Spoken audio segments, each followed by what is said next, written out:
ভারতের রাজনীতিতে এক সময়ের অবিসংবাদিত নাম নরেন্দ্র মোদী। গুজরাট দাঙ্গার পর হিন্দুত্ববাদী নেতা থেকে দেশের প্রধানমন্ত্রী। দেশটির জনপ্রিয়তায় তার যাত্রা ছিল উল্কার মতো উজ্জ্বল। রাম মন্দির থেকে শুরু করে করিডোর সহ অসংখ্য প্রকল্পে তিনি জয় করেছিলেন অজস্র মানুষের মন। কিন্তু সেই মোদী আজ জনপ্রিয়তার উঁচু স্থান থেকে নামতে শুরু করেছেন। সর্বশেষ সমীক্ষা বলছে জনমতের হাওয়া বদলাচ্ছে। ধীরে ধীরে ফিকে হয়ে আসছে মোদীর জনপ্রিয়তার রং। দেখা দিয়েছে দীর্ঘমেয়াদী পতনের ইঙ্গিত। 2002 সালের গুজরাট দাঙ্গা ছিল নরেন্দ্র মোদীর রাজনৈতিক জীবনের মোড় ঘুরানোর মুহূর্ত।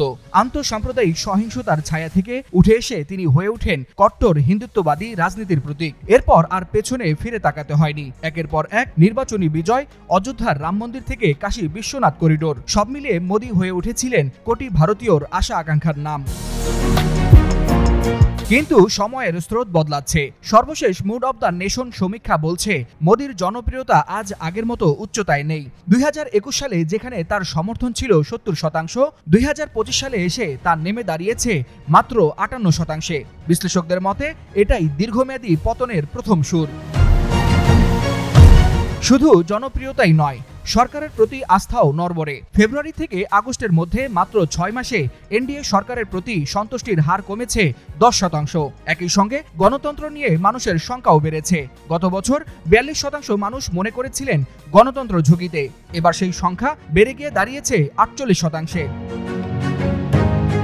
ভারতের রাজনীতির অঙ্গনেও ভর করেছে অস্বস্তি। প্রায় অর্ধেক মানুষ বিশ্বাস করেন কেন্দ্রীয় সংস্থা ও রাজ্যপালরা দলীয় স্বার্থে ব্যবহৃত হচ্ছে। সাম্প্রদায়িক সম্প্রীতিতে আস্থার হার নেমে এসেছে 38%। দুর্নীতি নিয়েও হয়ে গেছে মোদী সরকারের ভাবমূর্তি। অর্ধেকের মতে বিজেপি ব্যর্থ আর কংগ্রেসকে প্রধান বিরোধী শক্তি হিসেবে দেখছেন 66% মানুষ।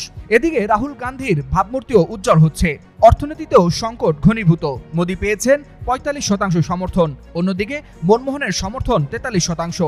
72% মানুষ বেকারত্বকে প্রধান সমস্যা বলছেন, আর 92% মনে করছেন সংসার চালানো এখন আগের চেয়ে কঠিন। এইসব সূচক বলছে মোদী সরকারের সাফল্যের প্রতীক মূলত ধর্মীয় প্রকল্পগুলোই। কিন্তু অর্থনীতি, কর্মসংস্থান, সাম্প্রদায়িক সম্প্রীতি ও গণতান্ত্রিক মূল্যবোধে আস্থার হার কমেছে।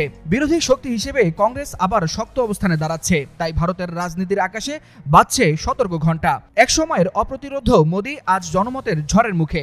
জনপ্রিয়তার মঞ্চ থেকে ধীরে ধীরে নামছেন তিনি। আর সেই পতনের সুর যেন স্পষ্ট হয়ে উঠেছে ভারতীয় গণতন্ত্রের ভবিষ্যৎ রাজনীতির কণ্ঠে।